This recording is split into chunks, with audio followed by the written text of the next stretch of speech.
ಶ್ರೀಗುರುಭ್ಯೋ ನಮಃ. ಹರಿ ಓಂ. ಆಪಾದಮೌಳಿಪರ್ಯಂతం ಗುರುಣಾಂ ಆಕೃತಿಂ ಸ್ಮರೇತ್ ತೇನ ವಿಘ್ನಾಃ ಪ್ರಣಶ್ಯಂತಿ ಸಿದ್ಧ್ಯಂತಿ ಮನೋರಥಾಃ. ಹರಿ ಓಂ.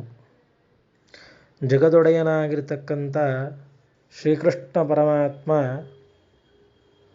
ಅರ್ಜುನನಿಗೆ ಉಪದೇಶವನ್ನು ಮಾಡ್ತಾ ಅನೇಕ ವಿಚಾರಗಳನ್ನು ಅರ್ಜುನನಿಗೆ ತಿಳಿಯಪಡಿಸ್ತಾ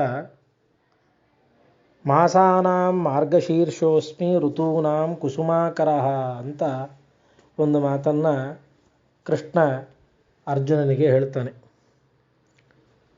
ಮಾಸಗಳಲ್ಲಿ ಮಾರ್ಗಶೀರ ಮಾಸ ಶ್ರೇಷ್ಠವಾದದ್ದು.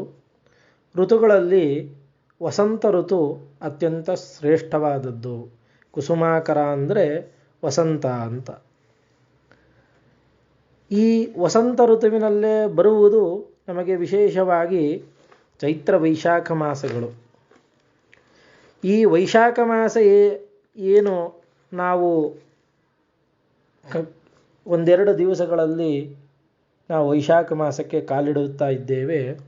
ಅತ್ಯಂತ ಪರಮ ಪವಿತ್ರವಾಗಿರತಕ್ಕಂಥ ಮಾಸ ಎಂಬುದಾಗಿ ಜ್ಞಾನಿಗಳು ಅದರ ಬಗ್ಗೆ ಅನೇಕ ವಿಧವಾದ ವಿಚಾರಗಳನ್ನು ಧರ್ಮಶಾಸ್ತ್ರಗಳಲ್ಲಿ ವೈಶಾಖ ಮಾಸ ಮಹಾತ್ಮೆಗಳಲ್ಲಿ ನಾವು ತಿಳಿಲಿಕ್ಕೆ ಅವಕಾಶವಿದೆ. ಇಂತಹ ವೈಶಾಖ ಮಾಸದ ಒಂದು ವಿಶೇಷವಾಗಿರ್ತಕ್ಕಂಥ ಆ ಮಾಸದಲ್ಲಿ ಮಾಡುವಂಥ ದಾನ ಇರಬಹುದು, ಸ್ನಾನ ಇರಬಹುದು, ಮತ್ತು ದಿನಗಳ ವೈಶಿಷ್ಟ್ಯವನ್ನು ಸಂಕ್ಷೇಪವಾಗಿ ತಿಳಿಲಿಕ್ಕೆ ಪ್ರಯತ್ನವನ್ನು ಮಾಡೋಣ. ಬಹಳ ಸ್ವಾರಸ್ಯಕರವಾಗಿರತಕ್ಕಂಥ ವಿಚಾರ. ಅತ್ಯಂತ ಅವಶ್ಯವಾಗಿ ನಾವೆಲ್ಲರೂ ಈ ವೈಶಾಖ ಮಾಸದ ಧರ್ಮಗಳನ್ನು ಅನುಷ್ಠಾನ ಮಾಡುವುದರಿಂದಾಗಿ ಎಷ್ಟೆಲ್ಲ ಪುಣ್ಯ ಸಂಪಾದನೆಯಲ್ಲಿ ನಾವು ತೊಡಗಬಹುದು ಅನ್ನುವುದನ್ನು ತಿಳಿಲಿಕ್ಕೆ ಅವಕಾಶವಿದೆ. ಆಗಲೇ ಹೇಳಿದ ಹಾಗೆ ಋತೂನಾಂ ಕುಸುಮಾಕರ ಎನ್ನುವಂತೆ ಸರ್ವಶ್ರೇಷ್ಠವಾಗಿರತಕ್ಕಂಥ ಋತು ವಸಂತ ಋತು. ಈ ವೈಶಾಖ ಮಾಸದ ಮಹಾತ್ಮೆಯನ್ನು ಸ್ಕಂದ ಪುರಾಣದಲ್ಲಿ ನಾವು ಕಾಣ್ತೇವೆ. ಅಲ್ಲಿ ಅನೇಕ ವಿಚಾರಗಳನ್ನು ಹೇಳಿದ್ದಾರೆ. ಅದನ್ನು ಮೊದಲಿಗೆ ಮಾಸದ ವೈಶಿಷ್ಟ್ಯವನ್ನು ತಿಳಿಯೋಣ. ನಂತರದಲ್ಲಿ ವೈಶಾಖ ಸ್ನಾನದ ವೈಶಿಷ್ಟ್ಯವನ್ನು, ಜೊತೆಗೆ ವೈಶಾಖ ಮಾಸದಲ್ಲಿ ಮಾಡುವಂಥ ದಾನಗಳು, ಅದರ ಜೊತೆಗೆ ವೈಶಾಖ ಮಾಸದಲ್ಲಿ ಬರುವಂಥ ಮಹತ್ತರವಾದ ದಿನಗಳ ವಿಚಾರಗಳನ್ನು ಒಂದೊಂದಾಗಿ ತಿಳಿಲಿಕ್ಕೆ ಪ್ರಯತ್ನವನ್ನು ಮಾಡೋಣ. ಪರಮಾತ್ಮ ನಮ್ಮ ಮೇಲೆ ಎಷ್ಟು ಕಾರುಣ್ಯವನ್ನು ಇಟ್ಟಿದ್ದಾನೆ ಎನ್ನಲಿಕ್ಕೆ ವೈಶಾಖ ಮಾಸ ಮಹಾತ್ಮೆ ನಮಗೆ ತಿಳಿಸಿಪಡಿಸ್ತದೆ. ವೈಶಾಖ ಮಾಸ ಮಹಾತ್ಮೆಯಲ್ಲಿ ತಿಳಿಸುವಾಗ ಪರಮಾತ್ಮ ಒಂದು ಕಡೆ ವಿಚಾರ ಮಾಡ್ತಾನಂತೆ. ಪ್ರಜೆಗಳಿಗೆ ಕ್ಷೇಮಕರವಾದ ಕಾಲ ಯಾವುದು?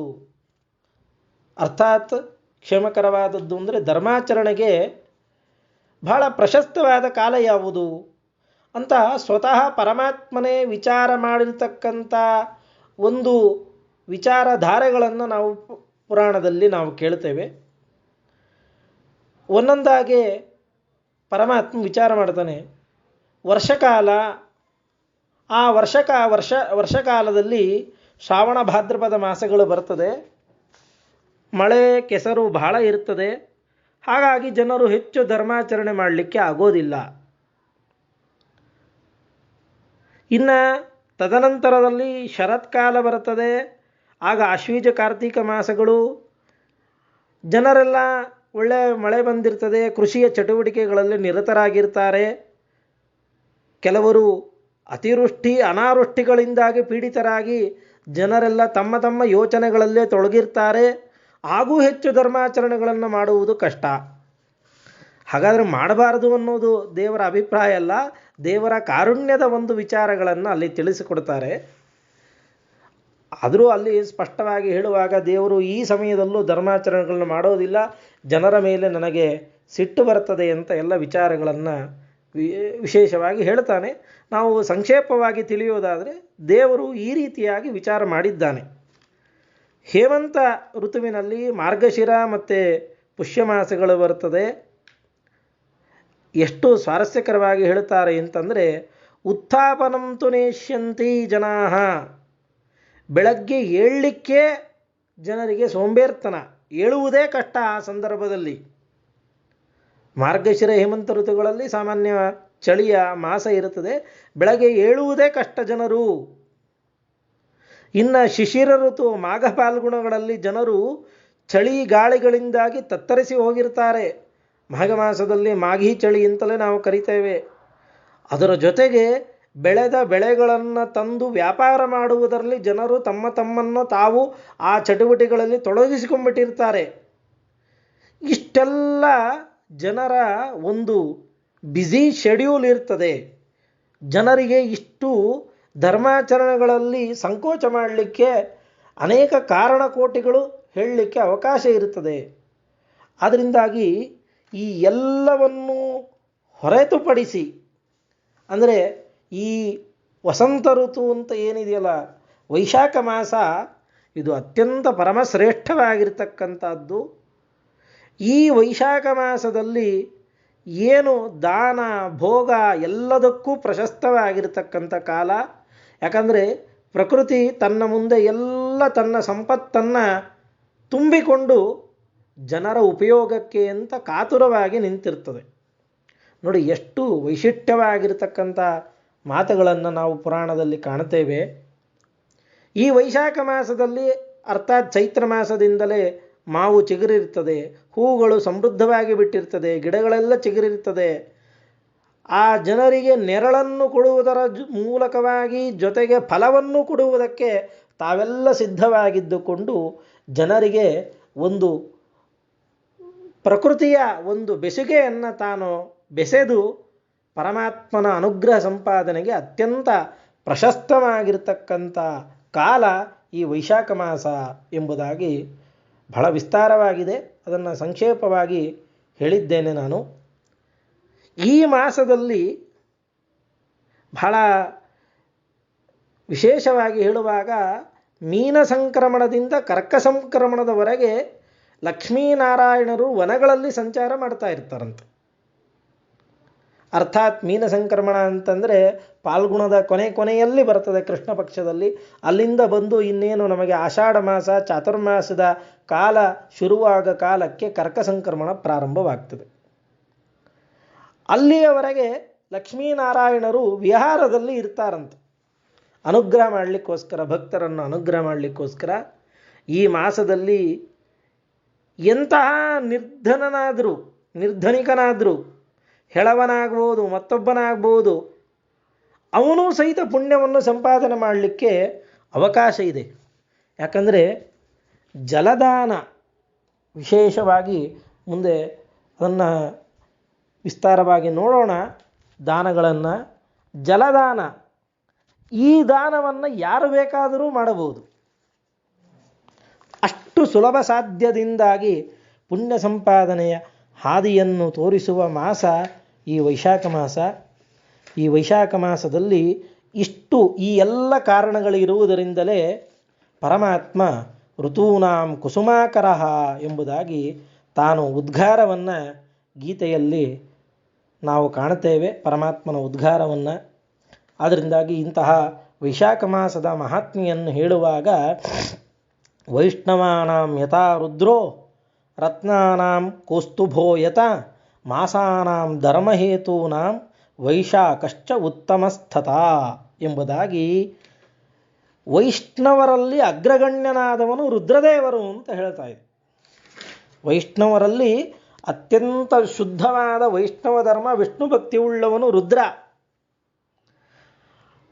ಹೇಗೋ ರತ್ನಗಳಲ್ಲಿ ಕೌಸ್ತುಭಮಣಿ ಹೇಗೆ ಅತ್ಯಂತ ಪ್ರಶಸ್ತವಾದದ್ದು, ಅದೇ ರೀತಿಯಾಗಿ ಎಲ್ಲ ಮಾಸಗಳಲ್ಲಿ ಧರ್ಮ ಸಾಧನಕ್ಕೆ, ಪುಣ್ಯ ಸಂಪಾದನೆಗೆ ಅನುಕೂಲಕರವಾಗಿರ್ತಕ್ಕಂಥ ಉತ್ತಮವಾದ ಮಾಸ ಅಂದರೆ ಅದು ವೈಶಾಖ ಮಾಸ ಎಂಬುದಾಗಿ ವೈಶಾಖ ಮಾಸ ಮಹಾತ್ಮೆಯಲ್ಲಿ ನಾವು ಕಾಣುತ್ತೇವೆ. ಹಿಂದೆ ಒಮ್ಮೆ ಮಾಸ ಮಹಾತ್ಮೆ, ಮಾಘ ಮಾಸದ ಮಹಾತ್ಮೆಯನ್ನು ಹೇಳಿದಾಗ ಒಂದು ಮಾತನ್ನು ಹೇಳಿದ್ದೆ. ಅದನ್ನು ಮತ್ತೆ ಇಲ್ಲೇ ನೆನಪಿಸ್ತೇನೆ. ಕೆಲವು ಮಾಸಗಳು ಸ್ನಾನಕ್ಕೆ, ಕೆಲವು ಮಾಸಗಳು ಭೋಜನಕ್ಕೆ, ಕೆಲವು ಮಾಸಗಳು ದಾನಕ್ಕೆ, ಕೆಲವು ಮಾಸಗಳು ಈ ರೀತಿಯಾಗಿ ಒಂದೊಂದು ಮಾಸಗಳೂ ಒಂದೊಂದು ವೈಶಿಷ್ಟ್ಯಪೂರ್ಣವಾದದ್ದೇ. ವೈಶಾಖ ಮಾಸದಲ್ಲಿ ಏನು ವೈಶಿಷ್ಟ್ಯ ಅಂತಂದರೆ ಸ್ನಾನ ಮಾಡುವುದರ ಜೊತೆಗೆ ದಾನಕ್ಕೆ ವಿಶೇಷವಾಗಿರ್ತಕ್ಕಂಥ ಪ್ರಾಶಸ್ತ್ಯವನ್ನು ಇಲ್ಲಿ ಹೇಳಿದ್ದಾರೆ. ವೈಶಾಖ ಮಾಸದ ಸ್ನಾನ ಸಾಮಾನ್ಯವಾಗಿ ನಮ್ಮಲ್ಲಿ ಪೌರ್ಣಿಮಾಂತ ಮಾಸವನ್ನು ಆಚರಣೆ ಮಾಡುವುದರಿಂದಾಗಿ ಸ್ನಾನಕ್ಕೆ ಗ್ರಾಹ್ಯವಾದರಿಂದಾಗಿ ಚೈತ್ರ ಶುದ್ಧ ಪೌರ್ಣಿಮೆಯಿಂದ ವೈಶಾಖ ಶುದ್ಧ ಪೌರ್ಣಿಮೆಯವರೆಗೆ ವೈಶಾಖ ಸ್ನಾನ ಎಂಬುದಾಗಿ ಪ್ರಸಿದ್ಧವಾಗಿದೆ. ಈ ಮಾಸದಲ್ಲಿ ಯಾರು ಸೂರ್ಯೋದಯಕ್ಕಿಂತ ಮುಂಚೆ ಯಾರು ಸ್ನಾನವನ್ನು ವಿಶೇಷವಾಗಿ ಹೇಳುವಾಗ ಬಹಿರ್ಜಲಗಳಲ್ಲಿ ಅಂತ ಹೇಳ್ತಾರೆ. ಅಂದರೆ ಮನೆಯನ್ನು ಬಿಟ್ಟು ಬೇರೆ ನದಿ ಅಥವಾ ಕೆರೆ ಇತ್ಯಾದಿಗಳಲ್ಲಿ ಯಾರು ಸ್ನಾನವನ್ನು ಮಾಡ್ತಾರೆ, ಮಹಾನದಿಗಳಲ್ಲಿ ಸ್ನಾನವನ್ನು ಮಾಡ್ತಾರೆ, ಅವನಿಗೆ ಸದೃಶನಾದ ವ್ಯಕ್ತಿಯೇ ಇಲ್ಲ ಎಂಬುದಾಗಿ ವೈಶಿಷ್ಟ್ಯಪೂರ್ಣವಾದ ಮಾತುಗಳನ್ನು ನಾವು ಕಾಣ್ತೇವೆ ಸ್ನಾನದ ವಿಚಾರದಲ್ಲಿ, ವೈಶಾಖ ಮಾಸದ ಸ್ನಾನದ ವಿಚಾರದಲ್ಲಿ. ಇದರ ಜೊತೆಗೆ ವಿಶೇಷವಾಗಿ ನಮಗೆ ಇಡೀ ಮಾಸವೂ ಸ್ನಾನ ಮಾಡಲಿಕ್ಕಾಗಲಿಲ್ಲ ಅಂದರೆ ಕನಿಷ್ಠ ವೈಶಾಖ ಶುದ್ಧ ಏಕಾದಶಿಯಿಂದ ಪೌರ್ಣಿಮೆಯವರೆಗೆ 5 ದಿವಸಗಳ ಕಾಲ ಮಾಡುವಂಥ ಒಂದು ಸ್ನಾನ ಏನಿದೆ ಅದು ವೈಶಿಷ್ಟ್ಯಪೂರ್ಣವಾಗಿರತಕ್ಕಂಥದ್ದು, ಇಡೀ ಮಾಸದ ಫಲವನ್ನು ತಂದುಕೊಡ್ತದೆ ಎಂಬುದಾಗಿ ಉಲ್ಲೇಖಗಳನ್ನು ನಾವು ಕಾಣಬಹುದು.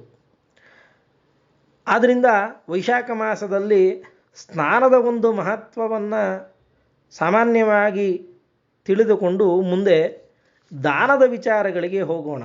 ಯಾಕಂದರೆ ವೈಶಾಖ ಮಾಸದಲ್ಲಿ ದಾನಕ್ಕೆ ಮಹತ್ತರವಾಗಿರ್ತಕ್ಕಂಥ ಫಲವನ್ನು ಹೇಳಿದ್ದಾರೆ.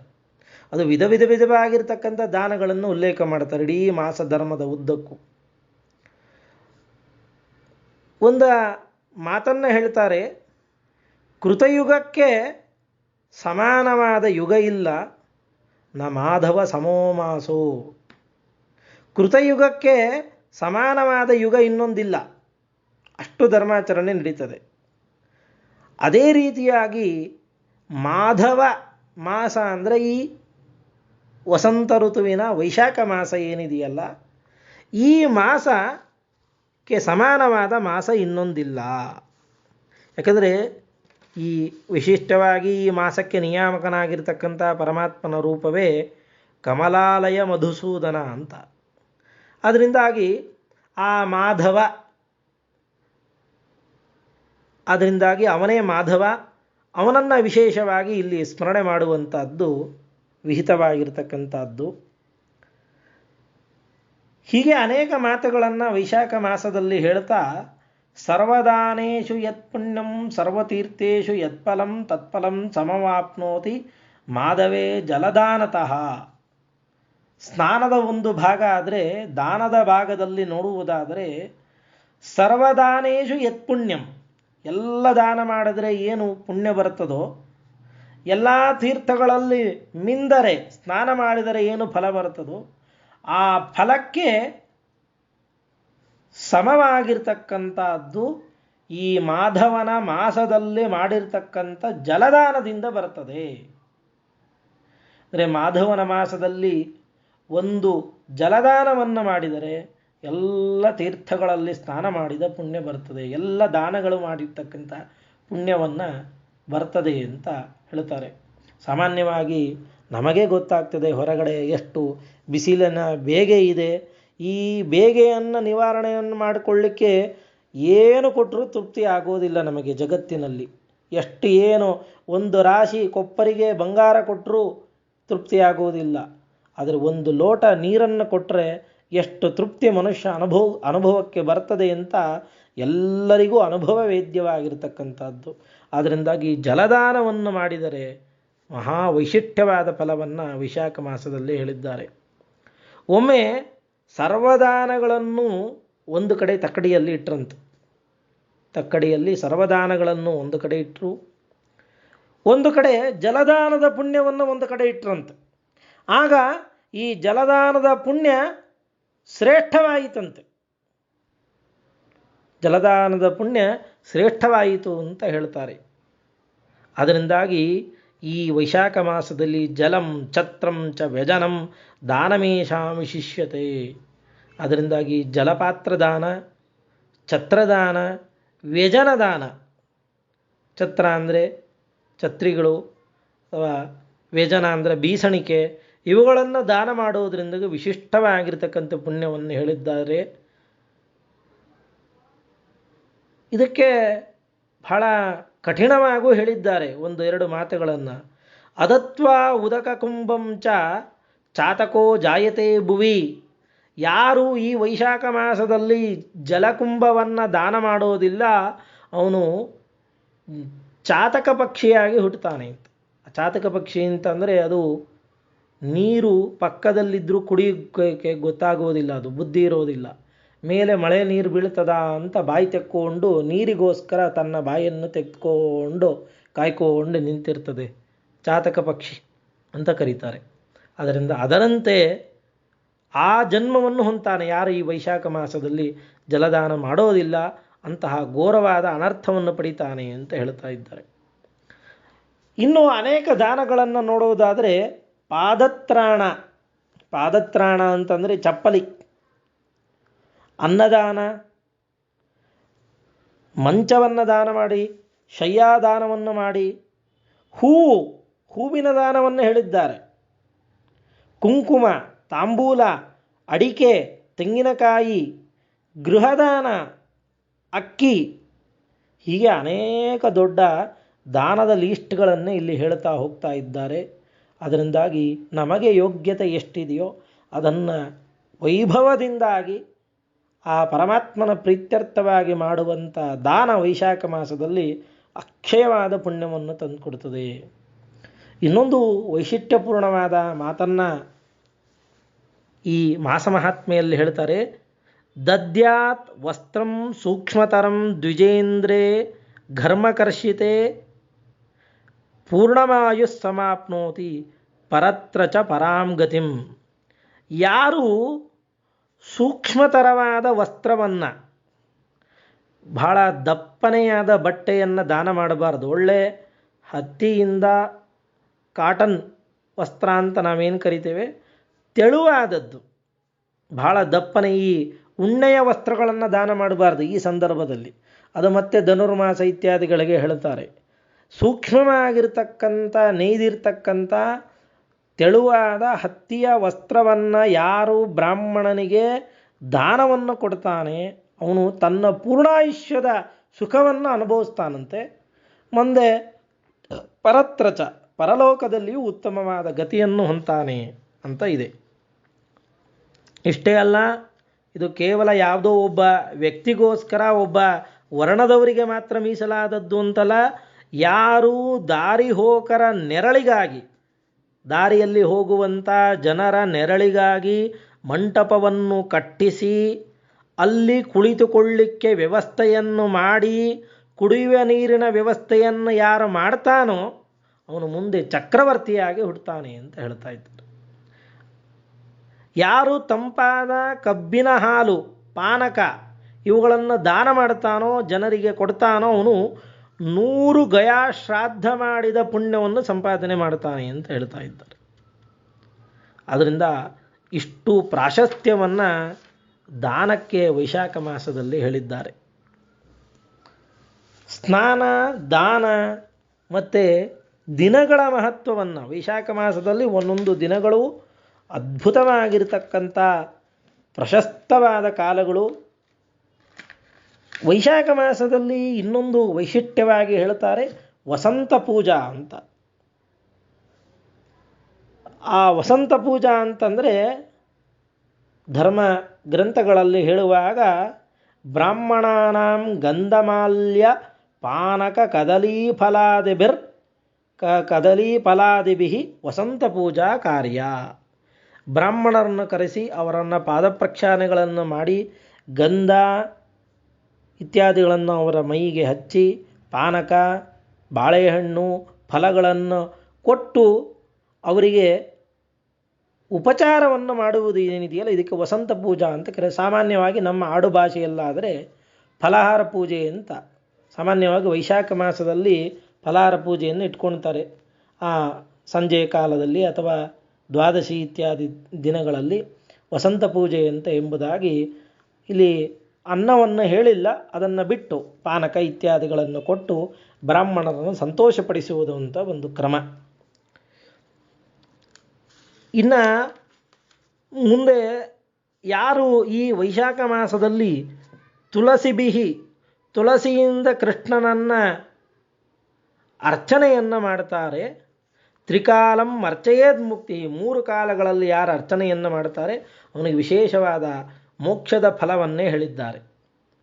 ತುಳಸಿ ಬಿಸಿಲಿಗೆ ಚೆನ್ನಾಗಿ ಬಿಡ್ತದೆ, ಚೆನ್ನಾಗಿ ಬಿಸಿಲು ಬೇಕು. ಸಮೃದ್ಧವಾಗಿ ಮನೆಯಲ್ಲಿ ತುಳಸಿಯನ್ನು ಬೆಳೆಸಿದರೆ ಅದನ್ನು ಅರ್ಚನೆಯನ್ನು ಮಾಡೋದರಿಂದಾಗಿ ಮೋಕ್ಷವೇ ಪಡಿತಾನೆ ಅಂತ ಹೇಳ್ತಾ ಇದ್ದಾರೆ. ಈ ವೈಶಾಖ ಮಾಸದಲ್ಲಿ ಕೆಲವು ಮಾಸವ್ರತ ಅಂತ ಕೆಲವು ಆಚರಣೆ ಮಾಡಲಿಕ್ಕೆ ಅವಕಾಶ ಇದೆ. ಇಡೀ ಮಾಸದುದ್ದಕ್ಕೂ ಪಾಡ್ಯದಿಂದ ಅಮಾವಾಸ್ಯೆವರೆಗೆ ಏಕಭುಕ್ತಂ ಅಂದರೆ ಬೆಳಗ್ಗೆ ಅಂದರೆ ಬೆಳಗ್ಗಿನ ಮಾತ್ರ ಊಟ ಮಾಡೋದು, ರಾತ್ರಿ ಊಟ ಮಾಡಬಾರ್ದು.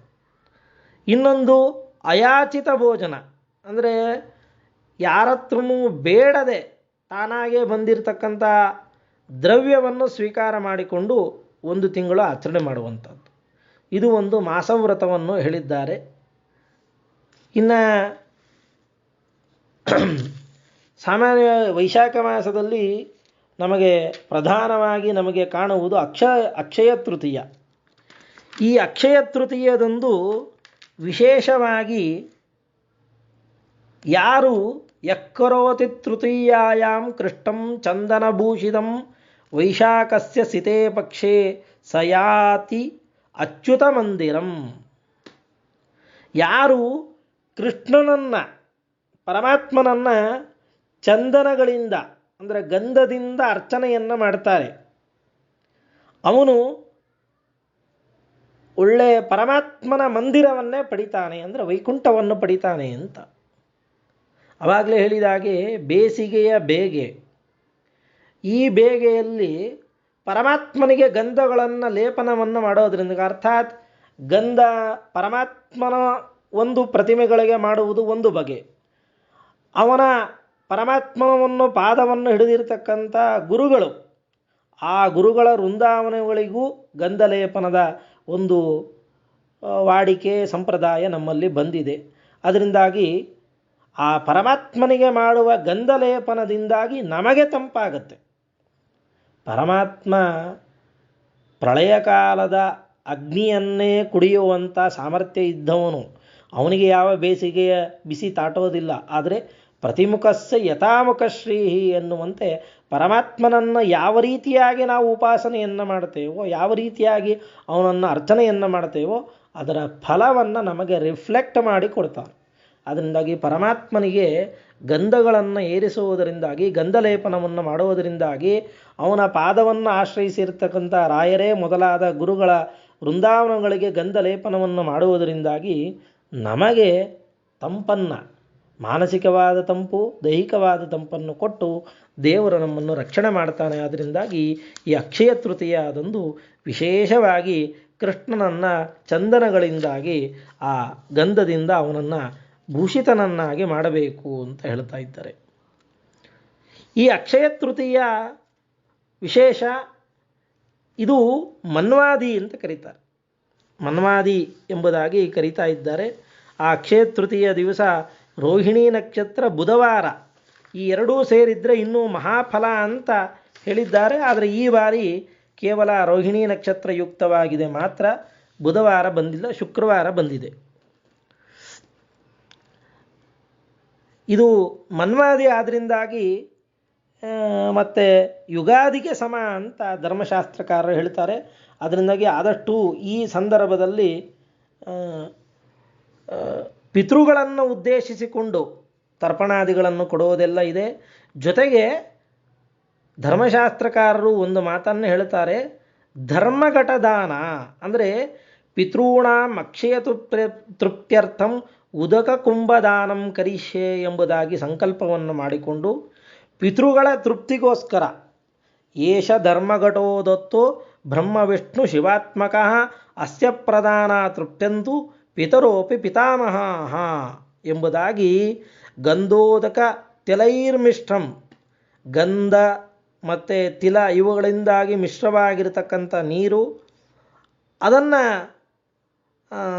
ದಾನ ಮಾಡುವುದರಿಂದಾಗಿ ಪಿತೃಗಳಿಗೆ ತೃಪ್ತಿ ಆಗ್ತದಂತೆ ಈ ಅಕ್ಷಯ ತೃತೀಯ ದಿನದಂದು. ಅದರಿಂದಾಗಿ ವಿಶೇಷವಾಗಿ ಜಲಕುಂಭ ದಾನವನ್ನು ಇದರೊಳಗೆ ಹೇಳಿದ್ದಾರೆ. ಈ ಅಕ್ಷಯ ತೃತೀಯ ದಿನದಂದೇ ಪರಶುರಾಮ ದೇವರ ಜಯಂತಿ. 21 ಬಾರಿ ಭೂಮಂಡಲವನ್ನು ಪ್ರದಕ್ಷಿಣೆಯನ್ನು ಮಾಡಿ ದುಷ್ಟ ಕ್ಷತ್ರಿಯರನ್ನು ಸಂಹಾರ ಮಾಡಿರ್ತಕ್ಕಂಥ ಪರಶುರಾಮ ದೇವರ ಜಯಂತಿಯು ಅಕ್ಷಯ ತೃತೀಯದಂದೇ ಬರ್ತದೆ. ಪ್ರತಿ ಜಯಂತಿಗಳಲ್ಲೂ ಕೃಷ್ಣ ಜಯಂತಿ ಅಥವಾ ಕೃಷ್ಣಾಷ್ಟಮಿ ಇತ್ಯಾದಿ ದಿವಸ ನಾವು ಹೇಗೆ ಅರ್ಘ್ಯವನ್ನು ಕೊಡ್ತೇವೋ ಹಾಗೆ ನರಸಿಂಹ ಜಯಂತಿ, ಪರಶುರಾಮ ಜಯಂತಿ ಇತ್ಯಾದಿಗಳಲ್ಲೂ ಅವತ್ತಿನ ದಿವಸ ಯಾವ ಪರಮಾತ್ಮನ ರೂಪದ ಜಯಂತಿ ಇದೆಯೋ ಆ ರೂಪವನ್ನು ಸ್ಮರಣೆ ಮಾಡಿಕೊಂಡು ಅರ್ಘ್ಯ ಕೊಡುವಂಥ ಕ್ರಮವೂ ಇದೆ. ಹಾಗೆ ಪರಶುರಾಮ ಜಯಂತಿಯಂದು ಜಮದಗ್ನಿ ಸುತೋವೀರ ಕ್ಷತ್ರಿಯಾಂತಕರ ಪ್ರಭೋ ಗೃಹಾಣರ್ಘ್ಯಂ ಮಯಾ ದತ್ತಂ ಕೃಪಯಾ ಪರಮೇಶ್ವರ ಎಂಬುದಾಗಿ ಆ ಪರಶುರಾಮ ದೇವರಿಗೆ ಅರ್ಘ್ಯವನ್ನು ಕೊಡಬೇಕು ಅಂತ ಹೇಳ್ತಾರೆ. ಇದಾದ ನಂತರದಲ್ಲಿ ಸಪ್ತಮಿಯ ದಿವಸ ಅಂದರೆ ಈ ತಿಂಗಳ ಮೇ 14ರಂದು ವೈಶಾಖ ಶುದ್ಧ ಸಪ್ತಮಿಯ ದಿವಸ ಗಂಗಾ ಪೂಜನ ಎಂಬುದಾಗಿ ಹೇಳಿರ್ತಾರೆ. ಪಂಚಾಂಗದಲ್ಲಿ ನಾವು ಕಾಣುತ್ತೇವೆ. ಅಥವಾ ಗಂಗೋತ್ಪತ್ತಿ ಅವತ್ತು ಆದ ದಿವಸ. ಅದರಿಂದಾಗಿ ಅದನ್ನು ವಿಶೇಷವಾಗಿ ಹೇಳುವಾಗ ವೈಶಾಖೆ ಶುಕ್ಲ ಸಪ್ತಮ್ಯಾಂ ಜನ್ನುನ ಜಾಹ್ನವೀಪುರ ಕ್ರೋಧಾತ್ಪೀತ ಪುನಸ್ತ್ಯಕ್ತ ಕರ್ಣರಂಧ್ರಾತ್ತು ದಕ್ಷಿಣಾತ್. ಆ ಜನ್ನು ಋಷಿಗಳು ಆ ವೇಗವಾಗಿ ಬರುವಂಥ ಗಂಗೆಯನ್ನು ತಾವು ಪಾನ ಮಾಡಿಬಿಟ್ರು. ಅವರ ಆಶ್ರಮ ಕೊಚ್ಚಿ ಹೋಯಿತು. ಅದಕ್ಕಾಗಿ ಅವರು ವೇಗವಾಗಿ ಬಂದ ಗಂಗೆಯನ್ನು, ಶಿವನ ಜಟೆಯಿಂದ ಬಿದ್ದ ಗಂಗೆಯನ್ನು ತಾವು ಸ್ವೀಕಾರ ಮಾಡಿ ತದನಂತರದಲ್ಲಿ ತಮ್ಮ ಪ್ರಾರ್ಥನೆ, ಭಗೀರಥನ ಪ್ರಾರ್ಥನೆಯಂತೆ ತಮ್ಮ ಬಲಗಿವಿಯ ರಂಧ್ರದಿಂದ ಮತ್ತೆ ಹೊರಬಿಟ್ರು. ಆ ಬಿಟ್ಟ ದಿವಸ ಎಂಬುದಾಗಿ, ಕಿವಿಯಿಂದ ಬಿಟ್ಟ ದಿವಸ ಎಂಬುದಾಗಿ ಪ್ರತೀತಿಯೂ ಇದೆ. ಅದರಿಂದಾಗಿ ಅವತ್ತಿನ ದಿವಸ ವಿಶೇಷವಾಗಿ ಗಂಗೋತ್ಪತ್ತಿ, ಗಂಗಾ ಪೂಜನ ಎಂಬುದಾಗಿ ಪ್ರಸಿದ್ಧವಾಗಿದೆ. ಮುಂದೆ ಇದೇ ಒಂದು ತಿಂಗಳಿಗೆ ಸರಿಯಾಗಿ ಜ್ಯೇಷ್ಠ ಮಾಸದಲ್ಲಿಯೂ ದಶಹರಾ ವ್ರತ ಎಂಬುದಾಗಿ ಗಂಗಾವತರಣದ ವಿಚಾರ ವಿಶೇಷವಾಗಿರ್ತಕ್ಕಂಥ ಅವತ್ತೂ ಸಹಿತ ಗಂಗಾ ಪೂಜೆಯನ್ನು ದಶಮಿಯ ದಿವಸ, ಜ್ಯೇಷ್ಠ ಶುದ್ಧ ದಶಮಿಯೆಂದು ಹೇಳ್ತಾರೆ. ಅದನ್ನು ಆ ಮಾಸದ ಮಹಾತ್ಮೆಯಲ್ಲಿ ತಿಳಿಯೋಕ್ಕೆ ಪ್ರಯತ್ನವನ್ನು ಮಾಡೋಣ. ತದನಂತರದಲ್ಲಿ ಈ ವೈಶಾಖ ಮಾಸದಲ್ಲಿ ವಿಶೇಷವಾಗಿ ಬರುವುದು ನರಸಿಂಹ ಜಯಂತಿ. ನರಸಿಂಹ ಜಯಂತಿಯೆಂದು ಸಹಿತ ಆಗಲೇ ಹೇಳಿದ ಹಾಗೆ ನರಸಿಂಹದೇವರಿಗೆ ವಿಶೇಷವಾಗಿ ಒಂದು ಅರ್ಘ್ಯವನ್ನು ಕೊಡುವಂಥ ಸಂಪ್ರದಾಯ ಇದೆ. ಯಾರ ಕುಲದೈವ ನರಸಿಂಹದೇವರು ಇರ್ತಾರೋ ಅವರೆಲ್ಲ ಅದು ಅನೇಕ ವಿಚಾರಗಳನ್ನು ಹೇಳ್ತಾರೆ. ತ್ರಯೋದಶಿಯಂದು ಉಪವಾಸ ಮಾಡಿ ತದನಂತರದಲ್ಲಿ ಚತುರ್ದಶಿಯ ದಿವಸ, ಅಂದರೆ ವೈಶಾಖ ಶುದ್ಧ ಚತುರ್ದಶಿಯ ದಿವಸದಂದು ನರಸಿಂಹ ಜಯಂತಿ ಬರ್ತದೆ. ಆ ವೈಶಾಖ ಶುದ್ಧ ಚತುರ್ದಶಿಯ ದಿವಸ, ಆ ನರಸಿಂಹ ಜಯಂತಿಯ ದಿವಸ ತ್ರಯೋದಶಿಯ ಉಪವಾಸ ಮಾಡಿ ತದನಂತರದಲ್ಲಿ ಚತುರ್ಥಿಯ ದಿವಸ ಅವತ್ತೆಲ್ಲ ಜಾಗರಣ ಇತ್ಯಾದಿಗಳನ್ನು ಮಾಡಿ ನರಸಿಂಹ ದೇವರಿಗೋಸ್ಕರ ವಿಶೇಷವಾಗಿ ಅಭಿಷೇಕ ಇತ್ಯಾದಿಗಳನ್ನು ಮಾಡಬೇಕು ಅಂತ ಹೇಳಿ ಆ ನರಸಿಂಹದೇವರಿಗೆ ಅರ್ಘ್ಯವನ್ನು ಕೊಡಬೇಕಂತೆ. ಪರಿತ್ರಾಣಾಯ ಸಾಧೂನಾಂ ಜಾತೋ ವಿಷ್ಣು ನೃಕೇಸರಿ ಗೃಹಾಣರ್ಘ್ಯಂ ಮಯಾ ದತ್ತಂ ಸಲಕ್ಷ್ಮೀನು ಹರಿಸ್ವಯಂ ಎಂಬುದಾಗಿ, ಪರಿತ್ರಾಣಾಯ ಸಾಧೂನಾಂ, ಸಾಧು ಜನರನ್ನು ರಕ್ಷಣೆ ಮಾಡಲಿಕ್ಕೋಸ್ಕರ ನೃಕೇಸರಿಯಾಗಿ ಮನುಷ್ಯ ಸಿಂಹ ಎರಡು ರೂಪಗಳನ್ನು ಸೇರಿಸಿಕೊಂಡು ಹುಟ್ಟಿರ್ತಕ್ಕಂಥ ಅವತಾರವನ್ನು ತಾಳಿರ್ತಕ್ಕಂಥ ಪರಮಾತ್ಮ ನಿನಗೆ ಇದು ಅರ್ಘ್ಯ ಎಂಬುದಾಗಿ ಅರ್ಘ್ಯವನ್ನು ಕೊಟ್ಟು ನರಸಿಂಹದೇವರಲ್ಲಿ ಪ್ರಾರ್ಥನೆಯನ್ನು ಮಾಡಬೇಕಂತೆ. ಏನು ಪ್ರಾರ್ಥನೆ ಅದನ್ನು ಬಹಳ ವೈಶಿಷ್ಟ್ಯವಾಗಿ ಧರ್ಮಗ್ರಂಥಗಳು ಹೇಳುತ್ತದೆ ನಮಗೇನು ಅಂತಂದರೆ, ಮಧ್ವಂಶೇ ನರಾಜಾತ ಯೇ ಜನಿಷ್ಯಂತಿ ಚ ಆಪರೇ ತಾಂಸ್ತು ಉದ್ಧರ ದೇವೇಶ ಭವಸಾಗರಾತ್. ಪರಮಾತ್ಮ ನನ್ನ ವಂಶದಲ್ಲಿ ಯಾರು ಮಧ್ವಂಶೇಯ ನರಾಜಾತ ಯಾರು ಹುಟ್ಟಿದ್ದಾರೋ, ಜನಿಷ್ಯಂತಿ ಯಾರು ಹುಟ್ಟುತ್ತಾರೋ ಅವ್ರನ್ನೆಲ್ಲ ಈ ಸಂಸಾರ ದುಃಖಮಯವಾಗಿರ್ತಕ್ಕಂಥ ಸಂಸಾರ ಸಾಗರದಿಂದಾಗಿ ಉದ್ಧಾರ ಮಾಡುವಂತ ಪ್ರಾರ್ಥನೆ ಮಾಡಬೇಕಂತ. ಯಾಕೆ ಈ ಪ್ರಾರ್ಥನೆ ಮಾಡಬೇಕು ಅಂದರೆ ಪ್ರಹ್ಲಾದರಾಜರು ಮಾಡಿದ ಪ್ರಾರ್ಥನೆಯೇ ಅದು. ಭಾಗವತದಲ್ಲಿ ತಿಳಿಸುವಂತೆ ಪ್ರಹ್ಲಾದರಾಜರು ನರಸಿಂಹದೇವರಲ್ಲಿ ಮಾಡಿದ ಪ್ರಾರ್ಥನೆ ಏನು ಅಂತಂದರೆ, ಪರಮಾತ್ಮ ನನ್ನ ತಂದೆಯ ಎಲ್ಲ ತಪ್ಪುಗಳನ್ನು ಕ್ಷಮಿಸಿ ಅವರಿಗೆ ಅನುಗ್ರಹ ಮಾಡುವಂತ ಪ್ರಹ್ಲಾದರಾಜರು ಬೇಡಿದ್ರು. ಬೇಡಿದಾಗ ನರಸಿಂಹದೇವರು ಹೇಳಿದ್ದೇನು, ನಿನ್ನ 21 ಕುಲಗಳು ಉದ್ಧಾರ ಆಗ್ತದೆ ನಿನ್ನಂಥ ಮಗನನ್ನು ಪಡೆದಿರೋದರಿಂದ ಅಂತ ಅನುಗ್ರಹವನ್ನು ಮಾಡಿದ್ರು. ಹಾಗಾದರೆ ನರಸಿಂಹದೇವರ ವಿಶೇಷವಾದ ಅನುಗ್ರಹ ನಮಗೆ ಆಗುವುದರ ಜೊತೆಗೆ ನಮ್ಮ ವಂಶದಲ್ಲಿ ಬರುವಂಥ ಹಿಂದೆ ಬಂದಂಥ ಪಿತೃಗಳು, ಮುಂದೆ ಹುಟ್ಟುವಂಥ ಅನೇಕ ಜನಗಳೇನಿದ್ದಾರೆ ಅವರೇನಾದರೂ ತಪ್ಪುಗಳನ್ನು ಮಾಡಿದರೆ ಅದನ್ನು ಕ್ಷಮಿಸಿ ಪಾತಕಾರ್ಣವಮಗ್ನಸ್ಯ ವ್ಯಾಧಿ ದುಃಖಾಂಬುವಾರಿದೆ ನೀಚೈಶ್ಚ ಪರಿಭೂತಸ್ಯ ಮಹಾದುಃಖ ಗತಸ್ಯ ಮೇ ಕರಾವಲಂಬನಂ ದೇಹಿ ಶೇಷಜಾಹಿನ್ ಜಗತ್ಪತೆ. ಪರಮಾತ್ಮ, ಈ ಜನಗಳು ಪಾತಕೀ ರೂಪ ಸಮುದ್ರದಲ್ಲಿ ಮುಳುಗಿಬಿಟ್ಟಿದ್ದಾರೆ, ಅನೇಕವಾಗಿರ್ತಕ್ಕಂಥ ವ್ಯಾಧಿಗ್ರಸ್ತರಾಗಿದ್ದಾರೆ, ದುಃಖ ಸಮುದ್ರದಲ್ಲಿ ಮುಳುಗಿಬಿಟ್ಟಿದ್ದಾರೆ, ನೀಚರಾಗಿದ್ದಾರೆ, ಮಹಾದುಃಖದಿಂದಾಗಿ ಪರಿತಪ್ತರಾಗಿದ್ದಾರೆ. ಆದ್ದರಿಂದ ಇಂಥವ್ರನ್ನೆಲ್ಲ ಉದ್ಧಾರ ಮಾಡು, ಇವ್ರನ್ನೆಲ್ಲ ನನ್ನ ಪಿತೃಗಳನ್ನು ಉದ್ಧಾರ ಮಾಡು. ಕರಾವಲಂಬನಂ ದೇಹಿ, ನಿನ್ನ ಕೈಯನ್ನು ನನ್ನ ಕೈಯನ್ನು ನೀನು ಹಿಡ್ಕೋ ಪರಮಾತ್ಮ, ಕರಾವಲಂಬನವನ್ನು ಮಾಡು. ನಾವೇನು ಶೇಕ್ ಹ್ಯಾಂಡ್ ಅಂತೀವಲ್ಲ, ಹಾಗೆ ಪರಮಾತ್ಮ ನಮ್ಮ ಕೈ ಹಿಡಿಬೇಕು. ನೀನು ಕರಾವಲಂಬನವನ್ನು ಕೊಟ್ಟು ನಮ್ಮನ್ನು ರಕ್ಷಣೆ ಮಾಡು ಎಂಬುದಾಗಿ ಇನ್ನೂ ಅನೇಕವಾದ ಮಾತುಗಳಿಂದಾಗಿ ನರಸಿಂಹದೇವರ ಪ್ರಾರ್ಥನೆಯನ್ನು ಹೇಳ್ತಾ ಇದ್ದಾರೆ.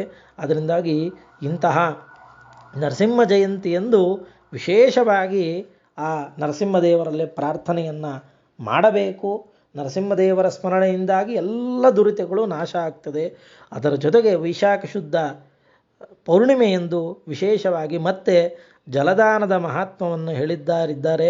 ಅದರಿಂದಾಗಿ ಯಾರು ಕುಂಭದಲ್ಲಿ ಯುಕ್ತವಾಗಿರತಕ್ಕಂಥ ಜಲವನ್ನು ದಾನವನ್ನು ಮಾಡುತ್ತಾರೆ ಅವರೆಲ್ಲರಿಗೂ ಸಹಿತ ಮೋಕ್ಷವನ್ನೇ ಪರಮಾತ್ಮ ಕೊಡ್ತಾನೆ ಎಂಬುದಾಗಿ ಅನೇಕ ಮಾತುಗಳನ್ನು ವೈಶಾಖ ಮಾಸದ ಮಹಾತ್ಮೆಯಲ್ಲಿ ನಾವು ಕಾಣಲಿಕ್ಕೆ ಅವಕಾಶ ಇದೆ. ಅದನ್ನು ಸಂಕ್ಷೇಪವಾಗಿ ಯಥಾಮತಿಯಾಗಿ ತಿಳಿಸಿದ್ದೇನೆ. ಇದನ್ನು ನಮಗೆ ಅನುಕೂಲವನ್ನು ಮಾಡಿಕೊಂಡು ಇದನ್ನು ಈ ಹೇಳಿರ್ತಕ್ಕಂಥ ಧರ್ಮಾಚರಣೆಗಳನ್ನು ಒಂದೆರಡಾದರೂ ಅನುಷ್ಠಾನ ಮಾಡಿದರೆ ನಿಜವಾಗಲೂ ಪರಮಾತ್ಮ ಆ ಮಾಸ ನಿಯಾಮಕನಾಗಿರ್ತಕ್ಕಂಥ ಕಮಲಾಲಯ ಮಾಧವ ಪರಮಾತ್ಮ ಪ್ರೀತನಾಗ್ತಾನೆ ಅನ್ನೋದರೊಳಗೆ ಸಂಶಯ ಇಲ್ಲ. ಹರೇ ನಮಃ. ಶ್ರೀಕೃಷ್ಣಾರ್ಪಣಮಸ್ತು.